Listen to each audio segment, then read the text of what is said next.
আসসালামু আলাইকুম দর্শক, তো আমাদের কাছে একটা ওয়ালটন কোম্পানির ডিজিটাল ওয়েট স্কেল পাঠাইছে। এটা 30 কেজির ওয়েট স্কেল। তো এটা যদি আমরা চালু করি তো কোনো রকম ডিসপ্লেতে কিছু নাই, কিন্তু অন হয়েছে। বাটনগুলো প্রেস করি, পিয়াও পিয়াও পিয়াও শব্দ করছে। তো এই যে ডিসপ্লে নাই, এটা সমস্যা কীভাবে সমাধান করবো সেটা আজকে ভিডিওতে দেখাবো। তার কথা বলবো না, চলুন আমাদের ভিডিওটা শুরু করা যাক।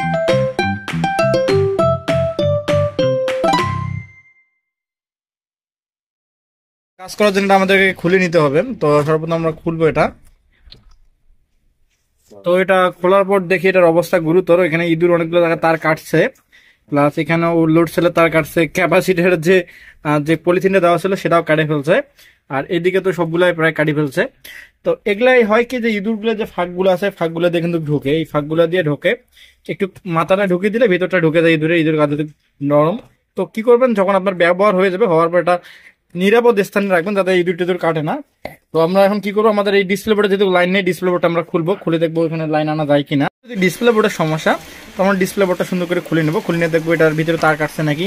এমন হতে পারে এখানে আইসিতে থেকে ট্রাবল হতে পারে। তো আগে আমরা সুন্দর করে খুলে নেবো। তো আমাদের এখানে দুইটা তার কিন্তু এক্সট্রা ছিল, এই দুইটা তার এখানে সংযোগ ছিল না। যদি দেখে এই দুইটা তারের কোনো সংযোগ এখানে নাই, এই দুইটা তার এক্সট্রা। তো এক্সট্রা দুইটা তার আমরা বাতিল যদি করি, তো বাতিল করার পরেও এখানে দেখেন যে আপনার এই যে জায়গাটা ইঁদুর কাটছে। তো এগুলা কিন্তু অনেক ভাই মনে করে যে এই সেম তার ব্যবহার করতে হবে, এটা ভুয়া কথা। তো আপনারা যেটা মন চায় সেটা তার এখানে ব্যবহার করতে পারেন, তার দিয়ে ভোল্টেজ পাস হলেও এটা কাজ করবে। তো আমি সুন্দর করে এখানে জাম্পারটা নিয়ে নেবো, নতুন তার দিয়ে সংযোগ করে নেবো। তো আমাদের যেহেতু এগুলো তার বাড়তি আছে, এগুলো তার আমাদের প্রয়োজন নেই, আমরা এগুলা কেটে দিলাম। তারগুলো একটু আত্তে করে কাটবো যাতে পরবর্তীতে জয়েন দেওয়া যায়। তো এখানে আরেকটা আমাদের আছে, এটাকে হলুদ আপনার এখানে মার্কিং করা আছে, সম্ভবত এটা হলো ভোল্টেজ লাইনটা।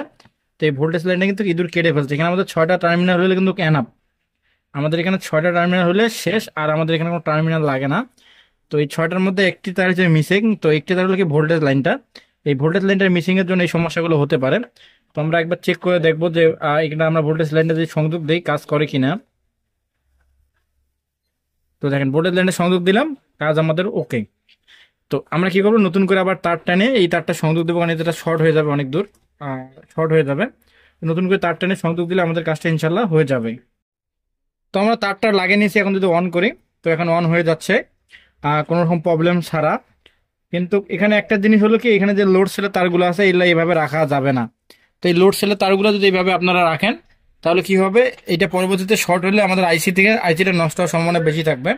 তো আমরা সুন্দর করে এগুলো আবার সংযোগ করবো, প্লাস এখানে যে ময়লা আবর্জনা আছে সার্কিটে সবগুলো পরিষ্কার করবো। পরিষ্কার করার পর আমরা এটা কাস্টমারকে ডেলিভারি দেবো।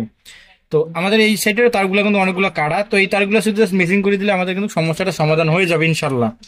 তো আমাদের ভিডিও সবসময় থাকে শিক্ষণীয় ভিডিও। তো এই যে সমস্যাগুলো হয়, অনেক সময় ঘাবড়িয়ে যায় যে কি দিয়ে কি হলো। তো ইঁদুর যখন ঢুকে ভিতরে, ইঁদুর তার পাকা ঢুলে তারগুলো কাটলেই সমস্যাগুলো হয়ে থাকে বেশিরভাগ। তো যদি অনেক সময় দেখা যায় যে ঝাপাঝাপি করে, সেক্ষেত্রে ওই তারগুলো একটু পরিষ্কার করে দিলে, লাগিয়ে দিলে কাজটা ইনশাল্লাহ হয়ে যায়। তো আমাদের ভিডিও ছিল এই পর্যন্ত। আমাদের ভিডিও যদি ভালো লেগে থাকে আমাদের চ্যানেলকে লাইক কমেন্ট সাবস্ক্রাইব শেয়ার করবেন, পাশাপাশি নতুন ভিডিও পাওয়ার জন্য বেল আইকনে পুশ করে চাপ দিয়ে রাখবেন। তো আজকের মতো আসসালামু আলাইকুম, দেখা হবে একটি নতুন ভিডিওতে।